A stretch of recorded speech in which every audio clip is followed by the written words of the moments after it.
All right. Hello, everyone, and welcome. My name is Peyton. I go by Pros11 online, and my pleasure here to host the 196th Governance and Risk Call here at MakerDAO. Today is Thursday, June 23rd, 2022, and I'm joined by a bunch of awesome people who care about Maker, work in the ecosystem, or are otherwise interested in what we do. This is our weekly call where we discuss what's going on in the protocol, as well as any risks or kind of problems and challenges we'd like to face. There are a few ground rules before we get into things. You might have noticed this meeting is being recorded, so let's try not to speak over one another. There are a couple helpful tools for moderating that'll make my life easier. First is the raised hand function for Zoom. You can find that under reactions. Use that if you kind of like to join the speakers list, so to speak. If someone is talking and you'd like to say something after they finish, raise your hand. That'll make it easy for me or Thomas to call on you and let you get your point in. If you're unable or otherwise unwilling to hop on the mic, you can always drop your question or comment in chat, and we'll try to circle through it at an appropriate time. But yeah, this is an open meeting, so obviously be respectful of each other, but we do really want you to ask questions, to give comments, to engage if you feel so called to do so. Cool. So that should cover the ground rules. Let's go ahead and get into the agenda for today. As usual, we'll start with our governance roundup. So that'll include things like latest votes, what's going on with our Maker improvement proposals, and an overview of the forum, which has been quite lively this week. So we'll be interested to see how Artem tackles that. As far as initiative updates today, we'll have a cash flow forecast from the Strategic Finance Core Unit. And then we'll be doing a little bit of deeper dive on the prioritization sentiment poll.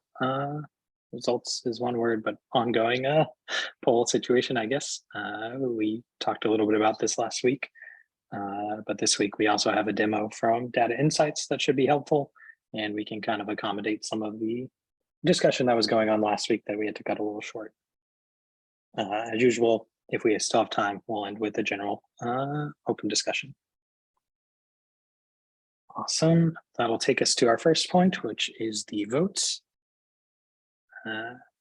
Still a somewhat busy cycle, but on the short term, we did not have any weekly polls, so hopefully our delegates and other voters enjoyed a break there. We will cover the ratification polls in the next segment, and like I said, the priority polls later. The only news polls wise is we did have 2 concluded green lights. Both of those were deferred, so we will not be investigating those further, though the teams can get in touch with our collateral engineering services or post on the forum should they have updates to give about their project and collateral. Cool, so that should take us next slide in executive proposals. Thanks, Thomas. Yesterday's executive is still live.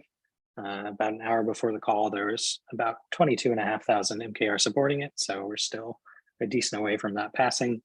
That does contain core unit MKR transfers, so please do go and vote there if you support us executing on that.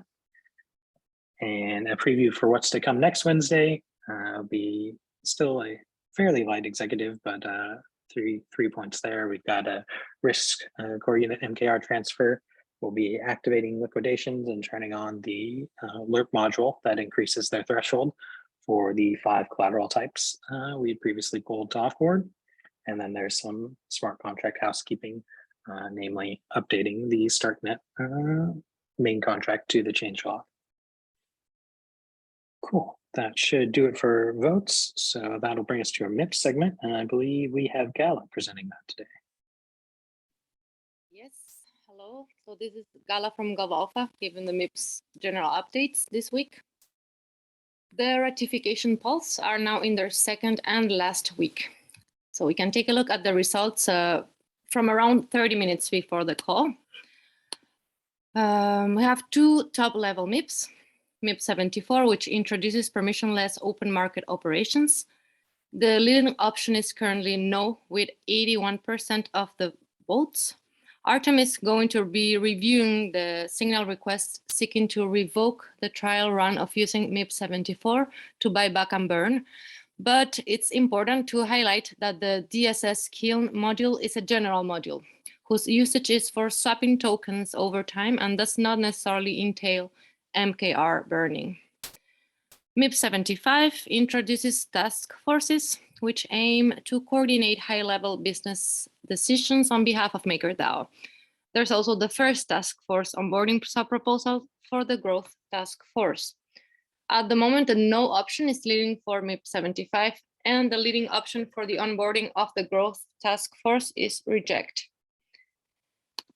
For core unit budgets, we have two of them, one for the growth core unit and one for the strategic finance core unit.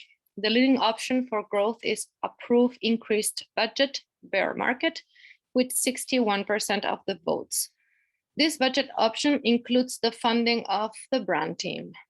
And for strategic finance, the leading option is approve existing budget only, with 53% of the votes. We also have two facilitator onboardings for existing core units. Amid a large number of abstained votes, the proposal to onboard Psychonaut as the Immunify security facilitator is currently passing with about 27% of positive votes. The proposal to onboard Tadeo as a facilitator for data insights is passing with yes, leading at around 82%. Then the proposal set for onboarding the lending oversight core unit, led by Luca Pro, is currently passing with yes as the leading option. And last but not least, we have the MakerShire special. Next slide, please. Yeah. Cool. So we have the MakerShire special purpose fund with no as the leading option. The amendment for MIP 16 which is passing with 100% support. And the budget amendment for the Keeper network is passing with almost 83% of the votes. Now for the proposals in RFC, we've had a couple of additions since last week. So let's take a look at those first. The special purpose funds, MIP 55 C3 SP5. So it's recognized delegate Qianga Daverington is proposing the creation of a special purpose fund to pay legal fees and expenses to retain her, Qianga Daverington S, through Daverington PLLC as full-time interim chief legal officer of MakerDAO for a period of 6 months. Two proposals were posted yesterday, aiming to offboard the events core unit. As you know, the current ratified procedure establishes that a core unit can be offboarded if and only if it has no active budget and no facilitator. So those were the new proposals. Now the old acquaintances. We have the top level MIP 72, which authorizes 6S Capital as a real-world asset arranger for MakerDAO. The author of this MIP is actively asking the community to please get involved and provide feedback. So please do so if you have the time. For the facilitator onboardings, we had Patrick J that has submitted a proposal to become a GovAlpha facilitator. Peyton Rose is currently GovAlpha's only facilitator. And then we have finally the two amendments. One that amends the core unit offboarding process. For this, the video and notes for the Know Your MIP call are now up on the forum. So you can go and take a look. And we also have MIP 4C2S subproposal 21, which amends MIP 0 to introduce the notion of retrospection dates for MIPs. Before I leave, there's a MIP draft has been posted under proposal ideas. So let me right here on the chat, share the link for that. Since it's a special category, we didn't want the community, this post to go unnoticed. So there you have it. Go take a look, please. And this is all for this week. Thank you very much. Awesome. Appreciate it, Gal. That will take us to our forum updates, and I see Artem sitting there ready to go. Take it away. Nope, your mic is not picking up. Sorry, Artem. Nope, no sound.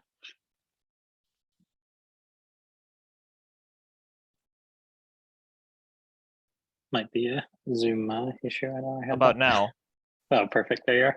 Oh, okay. I guess I just had to turn it off and on. All right. Well, anyways, glad it works. So welcome everybody to the 𝘰𝘧𝘪 forum recap, quickly going over the past week's top news, announcements, discussions, and signal requests. And we'll be going over the week of June 16th to the 22nd. And usually when there's a lot of stuff on the forums, just for the sake of keeping the 𝘰𝘧𝘪 call a little short, I just go over the top 3 announcements and discussions and then the signal requests. But there's definitely a lot more in the forum at a glance. But we'll start up with our first post where Rune posted a weekly reminder and the agenda for both decentralized voter committee calls that are held this week at 1900 UST on Wednesday and Thursday. So that's yesterday and later today. And yesterday's call focused on short-term issues and governance organization. And today's call will focus on the long-term design of the endgame plan. Both recordings will be available on YouTube and on the thread, and yesterday's call is already actually available. So go check it out if you weren't able to make it. Next up, we have 𝘧𝘪𝘴 from SES, who provided an update on the Self-Insurance Fund initiative for covering legal and liability risks that MakerDAO stakeholders may be exposed to. And currently, SES Legal Research is conducting a feasibility study for structuring the fund that's aided by risk management firms, Artex and Gallagher. And as part of a series of exploratory surveys with different MakerDAO stakeholder groups, different surveys will be sent out to recognized delegates and core unit facilitators in the near future. So, yeah. And next up, we have, we're welcoming a new delegate to the table, Demos, who published their delegate platform with the primary goal of pushing forward the endgame plan and also ensuring a good transitional phase for it. Demos believes that MKR holders' opinions are not being heard, and he plans to help change that for the better.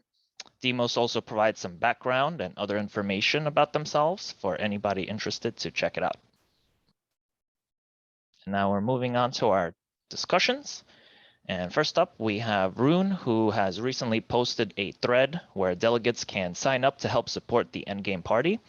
And delegates who sign up are expected to attend as many endgame calls as possible, as well as vote according to its direction, contribute with information, ideas, and proposals that are relevant. And now a handful of recognized delegates have signed up and committed to the endgame plan. Other recognized delegates have decided to support the endgame vision, but also remain independent to maintain their platform values. Furthermore, we have Sebastian, who posted his own delegate sign-up platform for a plan that is more business-oriented towards improving balance sheet allocation. And next up, we have a post that's independent of the endgame plan. It's actually a group of contributors who are hosting a call on June 30th at 1700 UTC to gather an informal group of colleagues and maker enthusiasts who shared their views around governance and want to help propose alternatives to reform and strengthen MakerDAO and DAI. And this call aims to kickstart a process to give them shape and turn it into like actionable items for governance to help enact. This thread also offers a number of selected articles, which will be referenced for discussion. And you could join the call through the public calendar or by finding the call link within the post itself. And next up, we have Sebastian of Strategic Finance, who made a post modeling DAI maturity to complement the ALM framework by analyzing and discussing the durations for locking assets and their effects on DAI liquidity and DAI peg stabilization. He compares historical examples to current conditions while also factoring in future growth of our balance sheet to deduce the most optimal allocation strategy. Definitely worth to check out the summary because what I just mentioned only scratches the surface of what's presented. And yeah, check it out. And we're moving on to our signal requests now. First up, we have signal by TJ, and the signal gauges the community sentiment for adjusting the existing real-world asset vault structure and updating the reporting system to help defend against the effects of any adverse market conditions. And TJ recommends 2 adjustments. 1, repricing, which proposes updating vault stability fees to align them with more current macroeconomic conditions. And 2, risk monitoring, which involves monthly surveillance reports, liquidity reports, and immediate notifications for any changes to credit worthiness. And in conclusion, TJ asks whether the community agrees with these suggested changes. The signal request ends today at 8:30 p.m. UTC. And next up, we have Alan Peterson, who submits a signal request seeking input on allocating 500 million DAI between strategies and asset managers. And he's publishing the signal request as a requirement of MIP 65. Alan provides a list of 5 allocation options shown on the slide here at the bottom. And he asks the community to select all options that we would believe would work for Maker. And the signal request will run until Monday, June 27th at 9 a.m. UTC. And next up, as Gala mentioned earlier, recognized delegate 𝘍𝑃RO submitted a signal request to repeal the deployment of the permissionless open market operation trial. And this signal stems from several issues that are mentioned within the post itself. However, there are responses to this signal that show that people are concerned that a repeal may set an unhealthy precedent for future polls. But definitely before voting, check it out and read through the issues that are presented. The signal will run until Monday, June 27th at 9 a.m. UTC. And for our final signal, and I'm going to get the name right because this is what people told me, 𝘰𝘬𝘦. 𝘰𝘬𝘦 submits a signal to gauge sentiment about LPing the 𝘰𝘬𝘮 and ENS tokens that are currently sitting in the treasury. And we're holding about 46,000 ENS tokens and 1,500 𝘰𝘬𝘮 tokens. And he proposes that we do something with these tokens, such as LP them with an equivalent amount of ETH. A breakdown to this proposal is available in the signal request. And in conclusion, 𝘰𝘬𝘦 asks for both ENS and 𝘰𝘬𝘮 regarding both those tokens, whether the community would like to LP them or keep things as is right now. And the signal request will run until June 30th, 2022. I don't know why I just gave the year, but yeah. And that's it for the forum at a glance. There's some more discussions, 3-point summary and ongoing initiatives available in the post. Check it out. And if anyone thinks of any ways to improve it, let me know. Thanks. Awesome, Martin. Appreciate it. I know it's been a busy week, makes these updates harder to do, but as you said, there is more info in the post itself, so do check that out if you get the chance.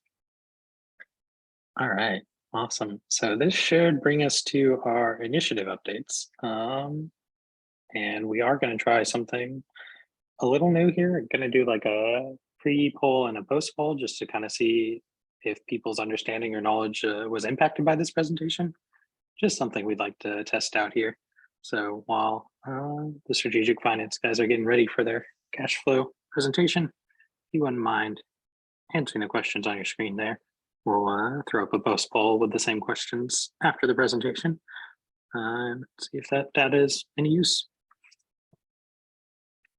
But I do see Adrian on the screen. Do we need a switch screen share, or are the slides there to go? No, we have slides on our end. Let me just coordinate with Mark. Awesome. I can get it time to answer the going. poll. I can get it going otherwise. Do we have our slides in the deck?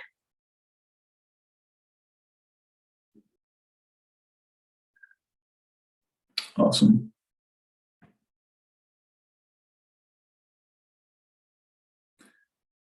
First and foremost, this is Mark, also known as AS in the forums. I'll be walking everyone through the cash flow as of 6/22/22.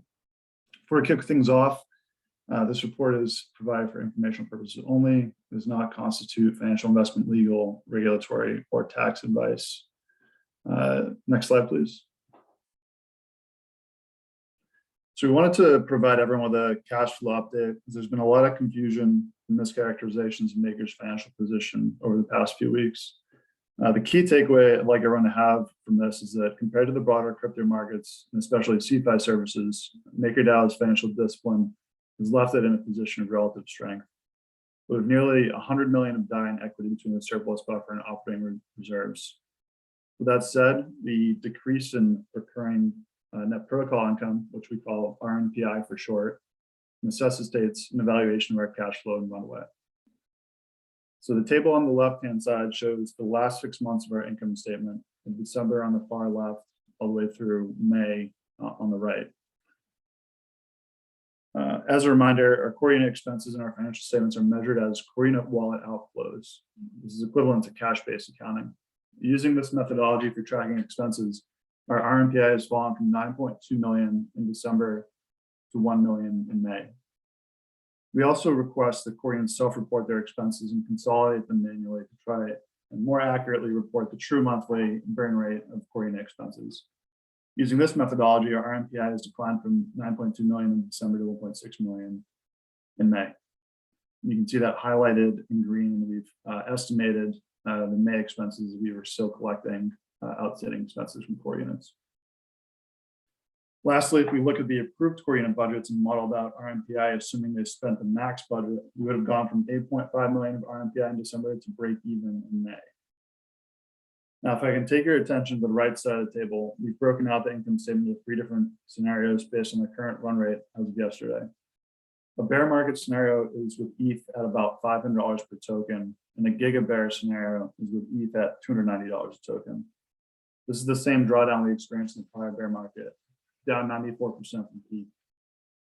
On the far right side, we've annualized out these scenarios and added a runway in years under each spend scenario. Importantly, this forecast does not include any incremental revenue streams. This is just what's on MakerBrain today. Next slide, please.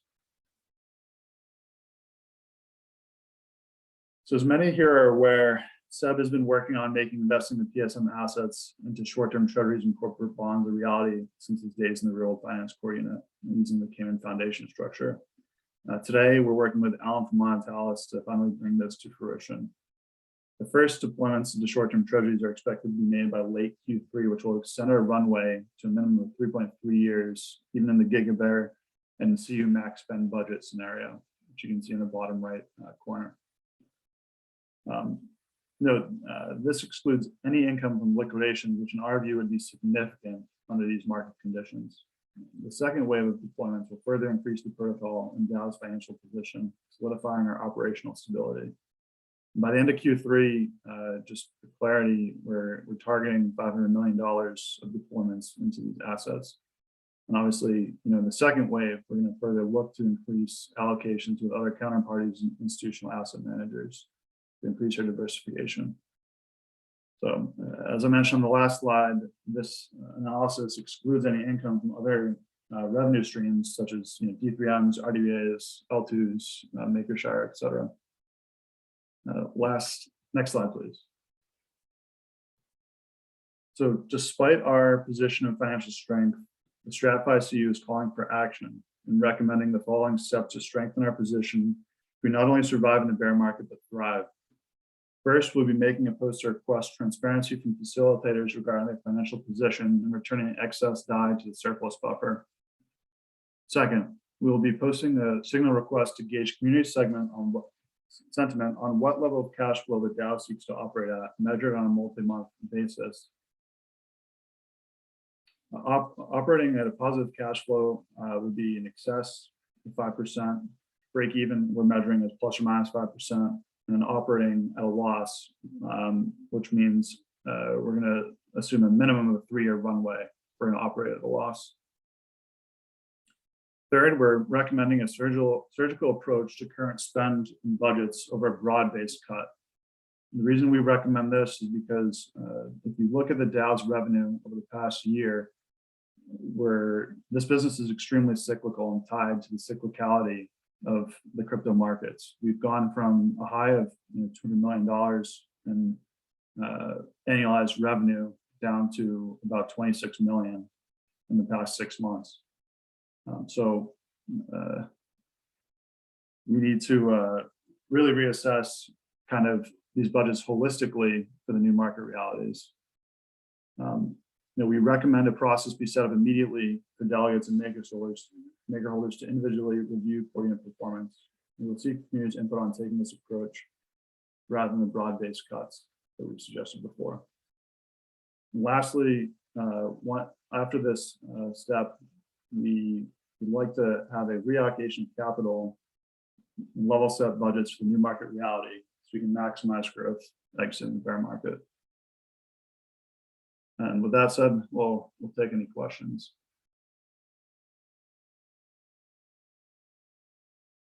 Looks like we got a lot of the ones from chat answered while you're talking. So if anyone wants to raise their hand or drop a new one, that would be excellent.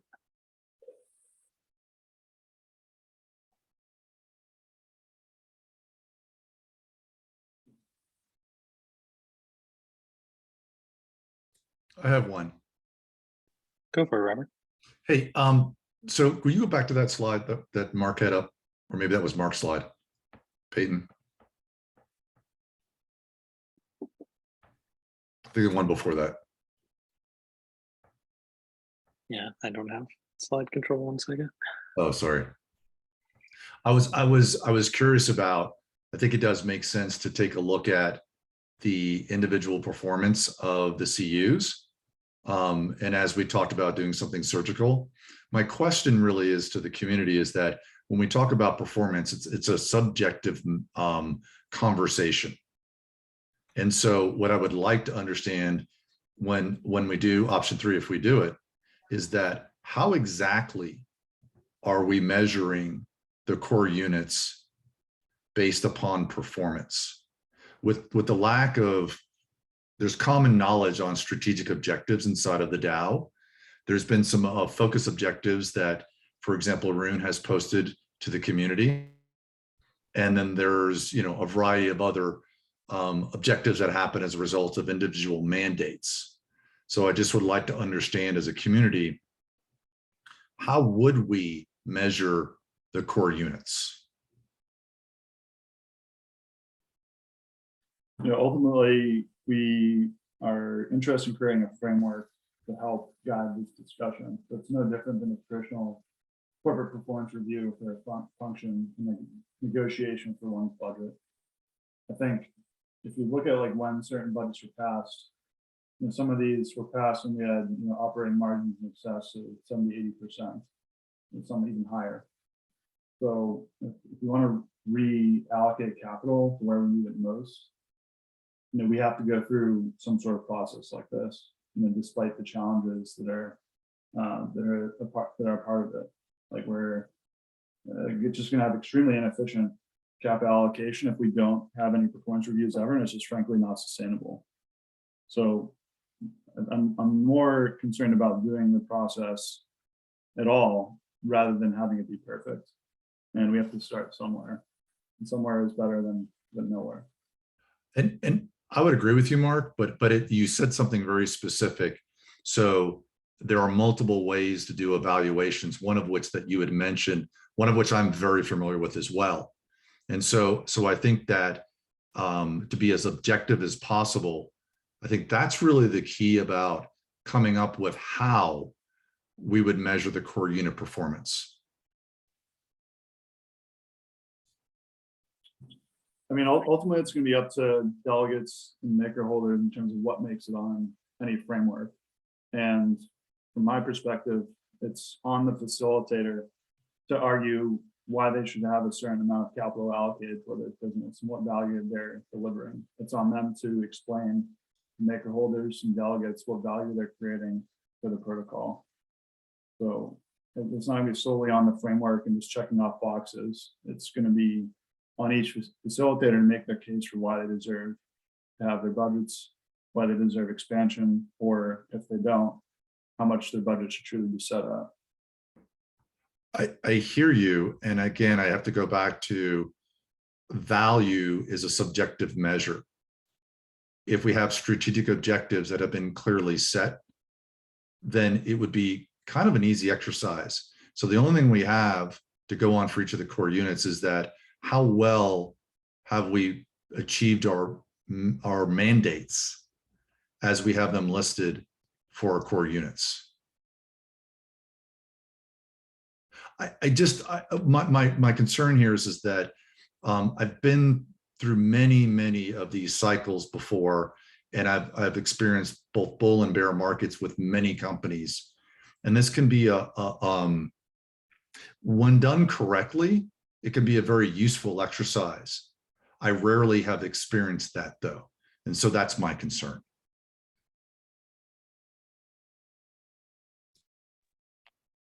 So we did have a question from Luca. If you want to take the mic, Luca, you're welcome to, but I'm also happy to read it out. Yeah, no, the question was if we could, because I think it's very difficult to assess performance or needs of a core unit from the outside. And we might have the risk of, sometimes happens in a DAO, of benefiting those that are better lobbyists than executors. So maybe one idea was to maybe suggest a number of budget reduction across the board and let the core unit facilitator decide how to allocate that number, because everyone can have a very different view how to do that. Just an idea. I think there's some merit in such an approach, but some core units frankly have a lot more room to cut than others. I think broadly, core units that requested much more than they needed have been effectively rewarded by governance over those that forecasted exactly what they needed. And now that we're at a part in the cycle for many core units where they're requesting the next phase of their budget, those who kind of underpromised and then delivered are being held accountable for the people that spent or requested far in excess of what they needed.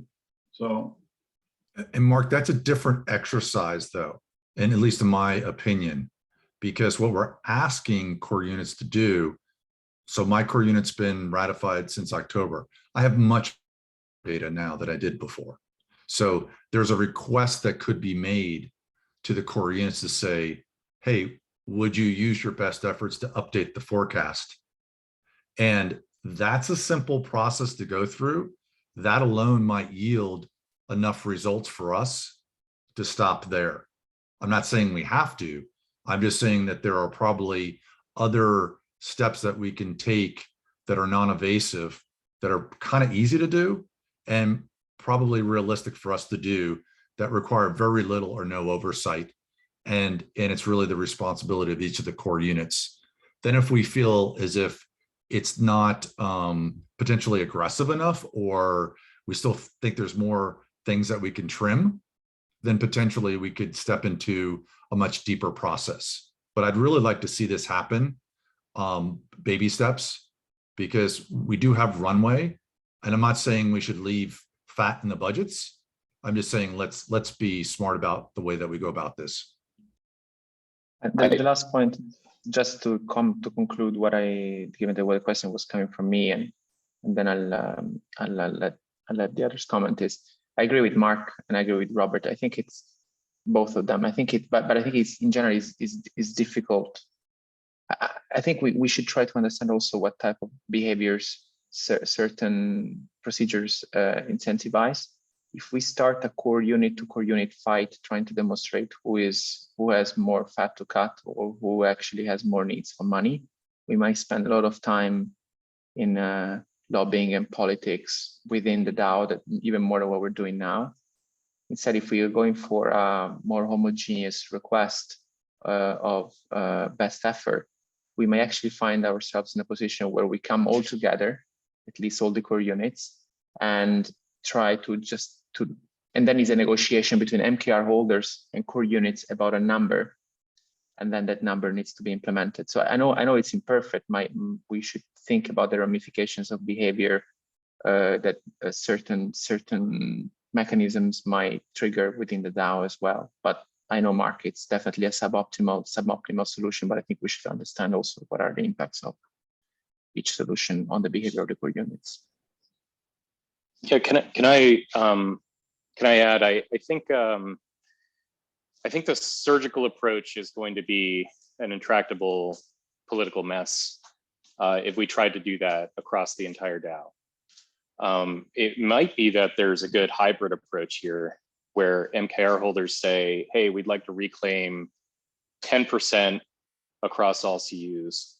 And you can either, find 10% and send it back, or you can go through the surgical approach. So we don't do it for everybody, like some, like you said, everyone does a best effort to hit some number that 10% is, I don't know, maybe it's too large, but I'm just throwing it out there as a number. So people take this sort of hybrid approach where you don't have to like bog down in politics and micromanagement, which are not things that the DAO is going to do well. And then for people that are like, look, we already, did an enormous amount of optimization or have like a very aggressive roadmap. Those people can take the more surgical approach where they like, go and sort of either re-justify that budget or make a strong argument. And MKR holders can vote on that. Yeah, that's all I wanted to add. Like maybe we don't have to choose option 1 or option 3. Maybe we can do 1 and 3. My Thanks, view Chris. is that we should do the right thing, regardless of how hard it is. So this process is an inevitability in my view. We can keep kicking the can down the road.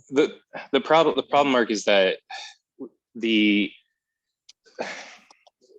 structure of a DAO and how decentralized it is, the process that one would typically follow in a normal corporation is basically one that's dictated very well by hierarchy, right?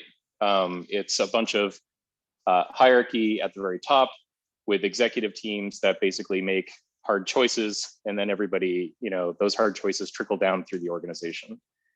And with a DAO that's decentralized, I feel like we want an approach where the garden weeds itself. And we would be much better served to say, here's our target. Every CU, do the best you can, and if you can't, then we're going to have to go for this like more sort of hierarchical approach. And I'm simply just trying to think like at our scale, maybe we could pull off the more complicated option today, but I just don't see it possibly working when the DAO is like wildly distributed and has like either core units or MetaDAOs or whatever all over the place following their own incentives. Like we just aren't going to be able to operate the DAO this way. So we may want to sort of innovate on exactly how we do this to start with. Like I said, find an approach where the garden weeds itself, where the incentives are set up so that CUs are already optimizing for their budget. Thanks, Chris. Nadia has had her hand up for a while, so let's go ahead and give her a chance to talk. Thank you. Yeah, I don't know if I will call it core unit performance, because yeah, that gives a sense of hierarchy and it's kind of weird in the DAO. But what I really think we need is core unit feedback, because the only time I receive feedback is when I post a budget proposal. And I think that's too late. I think we need maybe quarterly reviews where other core units, delegates, maker holders, community in general can give core units feedback. And I think that through that feedback, that will also help us to reorganize priorities and initiatives inside the core units. And with that in mind, we could cut on expenses. So I will use my core unit as an example. When I was thinking about the new budget proposal, I proposed different budgets based on the initiatives that I will be able to run with each one of these budgets. So if maker holders wanted growth to do branding and marketing stuff, then this is the budget that we need. If it's like business as usual without marketing, this is the budget that I need. And if it's like we have to go crazy with marketing and that is a priority, this is the budget that I need.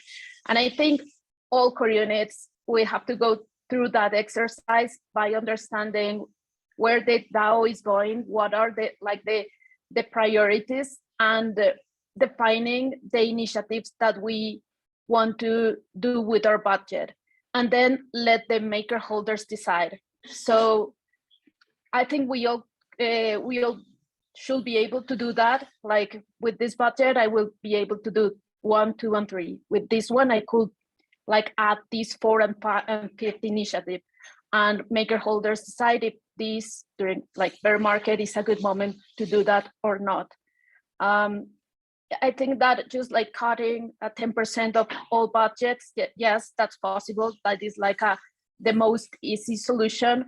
But I think it will be a good exercise for all of us to start thinking about, okay, the budget I have is for these initiatives. Is this like the right moment to do that? Or maybe we should wait a couple of months and redefine budget and initiatives. So I would like for all of us to start thinking about a feedback framework and communicate what are the initiatives that our budget help us to plan and execute. Thanks, Nadia. That was quite valuable to get your perspective. I also see Chris with his hand up. Go for it. Sorry. Just the one comment I had was, as in kind of fresh eyes on all this. It doesn't seem to me, and correct me if I'm wrong, but each core unit doesn't have, that I've seen, maybe it exists, maybe it doesn't, like a metric that governance, that the community expects it to achieve over any certain period of time. When each core unit is created, shouldn't it have some goal that it needs to achieve, whether it's a return on investment or some other KPI that it needs to hit to be measured against? Because like the idea I gave in chat just now was, if we had each core unit present its proposed metrics that it needs to aim for and try to satisfy, and then those are actually voted on by governance individually. So like as opposed to whether this should exist, but what does it need to achieve, there'll be push-pull on how hard we should push each core unit, but then it would give us something to measure performance by. But just based on like this idea of just delegates reviewing subjectively, it doesn't seem to match up with reality as far as what I might expect from like real world finance versus what somebody else might expect from real world finance. There's no hardcore metrics that I feel like I could use. So I just want to throw that one idea out there. And I see in the comments, like there might be some metrics we could use for that. But that's not something that I've seen consistently. Hey, Chris, one of the things I'll respond to with that is that, yes, that is the goal. And one of the challenges that we have, and I'll just use something very simple as an example. We onboard a new piece of collateral. As collateral engineering services, we have a key role in that, but we are dependent upon many other core units. And there have been people most likely that have touched that deal prior to it coming into the pipeline. And as it moves through the system, right, there are certain more specific or granular metrics that can be set, for example, throughput, but again, yet dependent upon many other core units. So in the early stages of the core units forming, a tremendous amount of dependencies were created just because of that's the way it was, because of the bifurcation of responsibilities. So in the context of does a core unit perform well, to me has to also look and ladder up to, yeah, they have a mandate to perform certain activities, but did they achieve goals based upon what? Was DAI generation the key objective for the DAO? Was diversification the key objective? What was the key objective, and how did we each ladder into that? And we're missing that. I would just want to add to what you just said. You know, in a traditional company, from my experience, when you have departments of a company that don't have their own responsibilities independent of other departments, it's a pretty clear indication that that department shouldn't exist independently. You know, so yes, I think that there are independent metrics that, like what your group, like you said, throughput and things like that. But if there's no way to separate that out from other units, then it's an organizational problem, right? So, but you're right in that reviews of a unit that can't control its own throughput, its own results, would be counterproductive as opposed to looking organizationally at whether that unit is positioned properly. Well, see, so now what you're talking about is the redundancy. So if each core unit was truly independent, which I think is the direction that a lot of the proposals that were like with MetaDAOs and other things that I think will be proposed, is that to truly have autonomy and independence, not autonomy as in we can do whatever the hell we want to do, but a matter of like, it's very clear what is it that this core unit does. So here's the inputs, here's the outputs that are expected. That to me, that's where I've been building my core unit to be more and more independent, not independent from the community, but the ability to execute.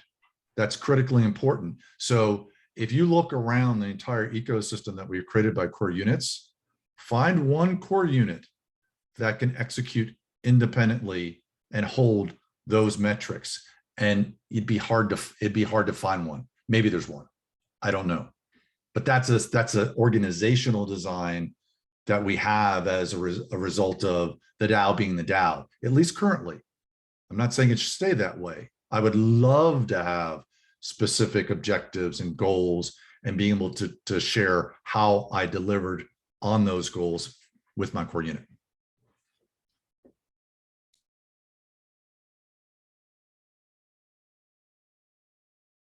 It seems like MetaDAOs would make this a lot worse, right? So, if everybody's expected to act independently on their own, like I don't see how, if they can't do it now, how are they going to do it in that structure? But that's a side chat, I guess. I think you'll have a chance in a couple hours to make that point. Awesome. There is a lot of good chat here, so don't want to stifle conversation, but noting time, we do have like maybe a few more minutes we can give this topic. So if there's something you want to voice either from chat or that you haven't spoken or asked yet, now would be the time to do it.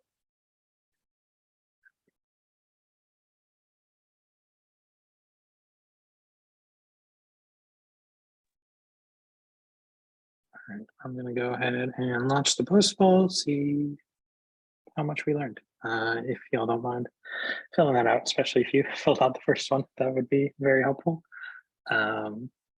Obviously, there's a lot more to cover in this topic, right? Like rather than just cash flow, the effects of it and how decisions are being made. The forum's a great place to take a lot of that conversation. A lot of these are going on right now. We even have a new signal request related to the presentation you just saw. So do encourage everyone to get to the forum after this call ends and write your thoughts down kind of in a more long-lasting manner. That's a fair point, Mark. So Mark kind of saying like, is there more delegates that wish to weigh in on this topic? We did hear from Chris, obviously. Yeah, I'll share the results for this poll. Nadia, I wasn't sure if I should share the first one just because I didn't want to distract the presentation.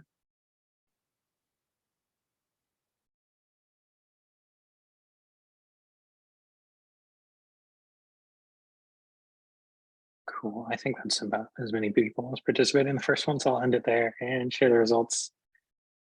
As far as the delta, we can go into that later, but it did move up the understanding ladder a little bit, so that's nice to see. We might be doing these more targeted in the future, just kind of wanted to test it out today, see how it go as far as engagement and feedback for us as presenters. So I appreciate you all participating in that.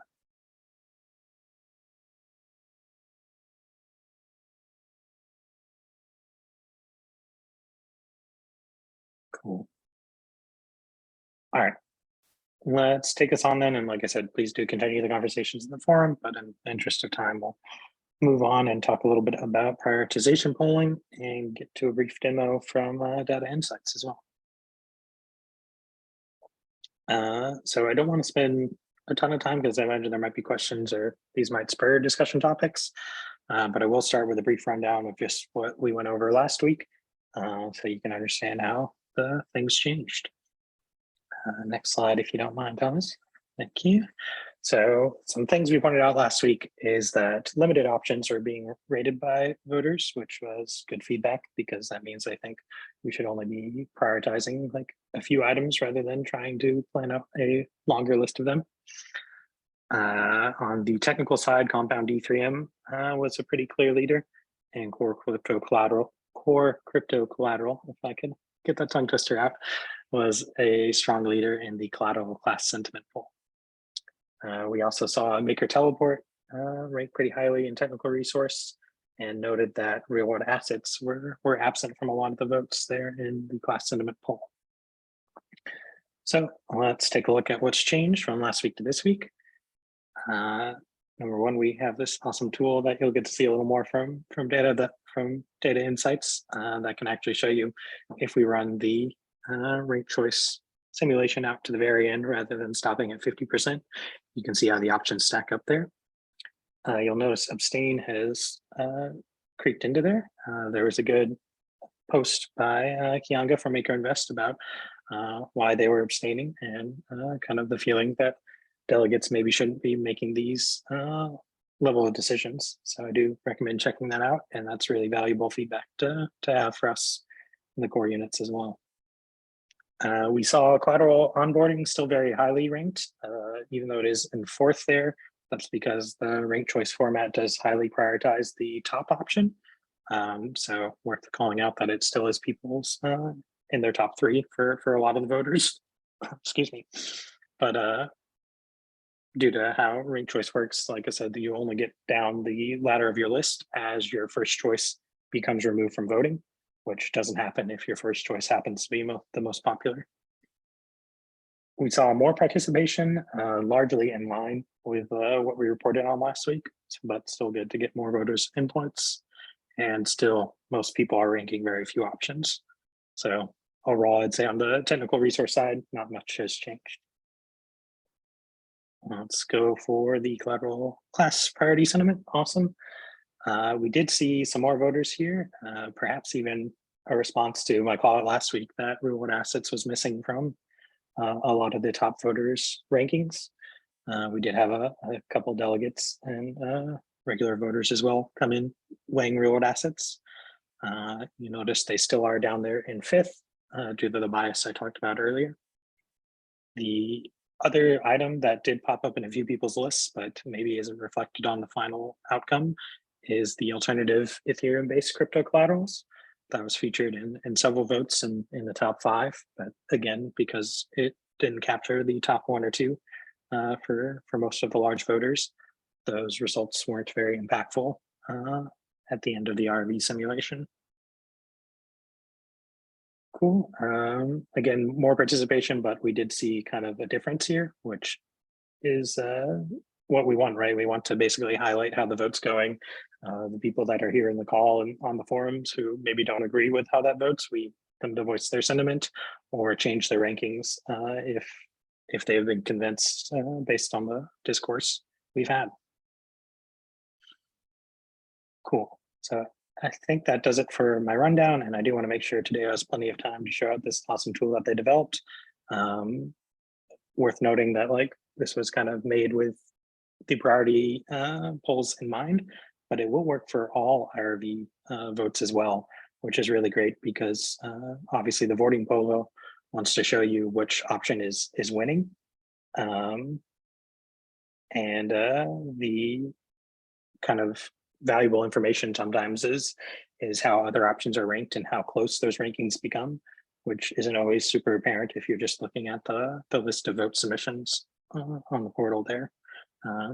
Which again is no criticism of Ducks, it's because their job is to clearly display the winner. Whereas if you're into the data or into the changing sentiment, you do kind of want to dig deeper as to how people's rankings are going. All right, so I'm going to ask Thomas you to stop sharing your screen right now. That way Tadeo can take it over and show us this cool tool that they designed over at Data Insights. Awesome, thank you, Peyton. I'll see if I can share my screen properly. I think that should be it now. Fantastic. Yeah, so as Peyton mentioned, our intention was to help with the prioritization sentiment polls, but then realized actually the same application can help with any other rank poll. So we've left the scope pretty wide open, but we'll be happy to separate the applications if there are further requirements are just specifically for sentiment polls. So when you enter the page, actually, I'll copy the link in the chat so people can play around with it. You can simply select the poll, and here I'll just use one of the actual sentiment polls to demonstrate what this little simulation tool can do.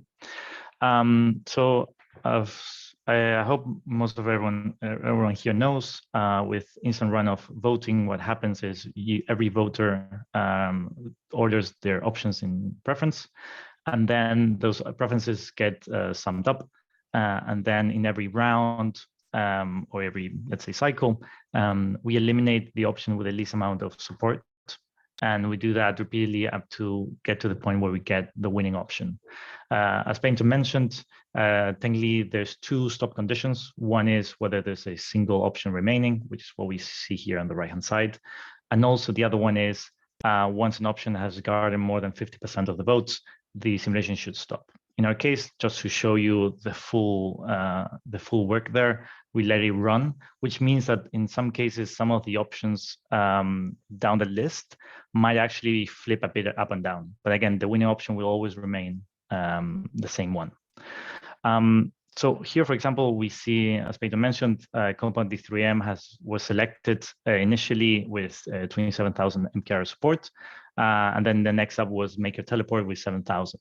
As we can see, all throughout the rounds, these options at the bottom start disappearing to the point where we arrive here, where the MakerTeleport is only up with the compound 𝘧𝘪𝘴. And then finally, the final round, this MakerTeleport disappears into the discarded votes. Special mention about discarded votes is nothing negative. We just want to show people whenever they order preferences, and maybe let's say they only add 2 preferences. On the third, when the second preference disappears, your votes essentially are in a way discarded. While if you add more preferences, basically you get a voice in other options. Actually, the quite nice thing about this is not only can you see this, but you can also simulate your votes. So if you click here, we load your preferences, you're able to select them. And in this case, I'm going to say that I actually want 𝘧𝘪𝘃 as my first option, and then the teleport, and finally the compound 𝘧𝘪𝘴. And just for the sake here, you can put any amount of MKR support. I'm going to put 5,000 just to show you a little example, because I already tried it. So it moves a bit around the rounds. So here, as you can see, the only big difference is we see my votes coming in here, and this is clean, which stays in the, let's say, in the runner-up until around round 6, where it disappears because it's the least favorite option. My votes get transferred into MakerTeleport, which remain there until the last round, where compound 𝘧𝘪𝘴 wins and MakerTeleport loses. In this case, my vote, because I added the compound 𝘧𝘪𝘴, my vote gets transferred into compound 𝘧𝘧𝘴. But then there's another voter, for example, here that they chose solely MakerTeleport. This votes essentially go down into the discarded votes. And then here we just have a summary of what we are seeing. Currently, as Peyton mentioned, separate from what the official implementation is, we consider abstain as part of the as a simulation. It's not quite correct. We should be just ignoring abstain altogether. But we thought it was useful to have it just to see how it poll against other options. So the app is live. Happy everyone to play around with it and have some feedback if you're finding that you need something else that might be useful. Something, for example, that we neglected to add, but could be interesting is actually having the final MKR support count here. But yeah, anything that you might think of, we'll be here for. I think with that, we'll pass it back to Peyton. Awesome. Appreciate you, Dave. And this stuff is really cool for me because, like, right, I wanted a way to accurately talk about people voting for the priority sentiment polls.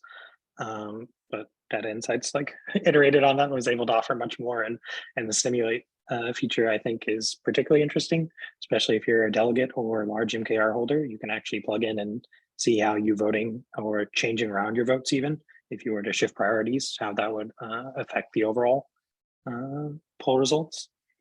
Obviously, that's cool for prioritization sentiment if you're trying to send a strong signal, but it's also even cooler when real life RAV votes come down and you're trying to decide, okay, well, do I support the current budget or the current budget with an increase? Like, does it make a difference if I put one of those first and the other one second? Now you can actually answer those questions for yourself. So yeah, thanks to for being willing to showcase that. I do think it'll end up being a pretty helpful governance tool for people. So noticing the chat is largely about performance reviews and other things.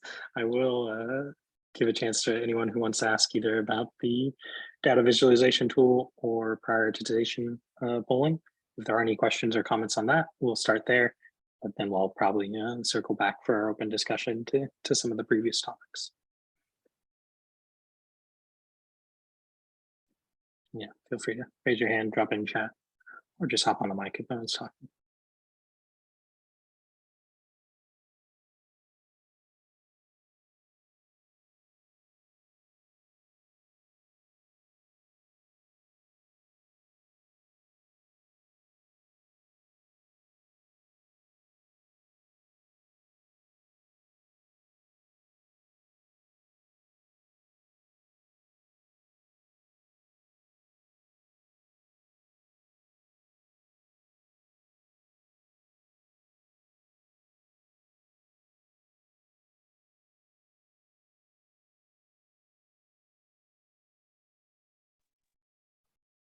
All right, still testing my newfound silence tolerance. Appreciate you letting us give that presentation. If you do think of questions later, of course, bring it back on the forum. Awesome. So like I said, I did see a lot of chat continuing around performance reviews, MetaDAOs, that sort of thing. Typically at the end of the call, we're scheduled for another 20 minutes or so here. We tend to open up to discussion. There is a lot of chat, so it would be kind of hard for me to pick one item to go to. So if you feel strongly that something should be highlighted, please do speak up now.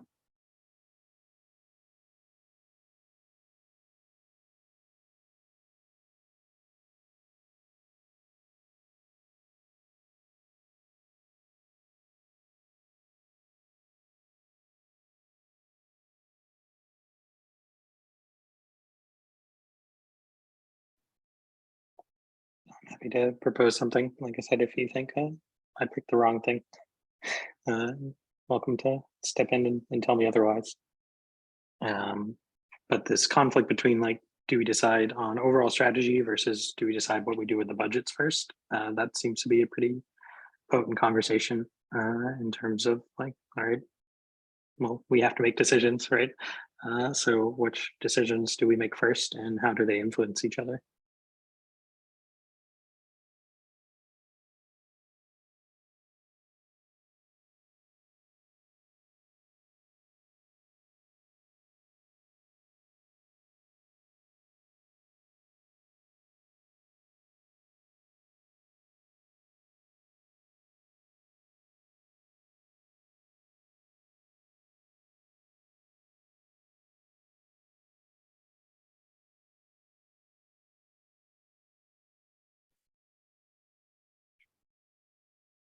Kind of cool article there from Val. I haven't clicked through, but hopefully the title speaks strongly. Choices need to be made simultaneously, not sequentially. And that's a fair point.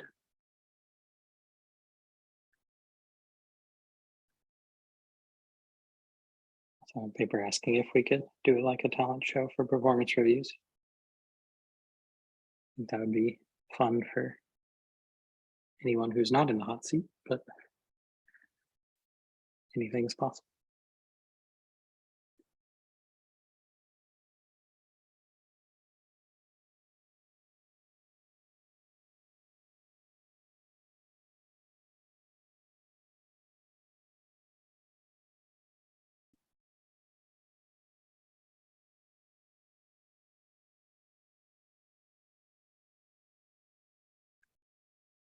All right, I'm going to interpret the silence as that we're thinking this is an okay point to wrap it up. So do want to thank everyone for coming out and having these discussions today. Please do continue them on the forum. A reminder that next week's call is going to be later. That is our second trial run of running these last GNRs of the month, a later time. So we will see how that goes with our demographic polling. Excellent. Looks like the calendar might still need to be updated there. Patrick, do you have on hand what time that was supposed to be? I want to say 20 UTC would be nice. If I could give you a concrete answer. Sorry about that.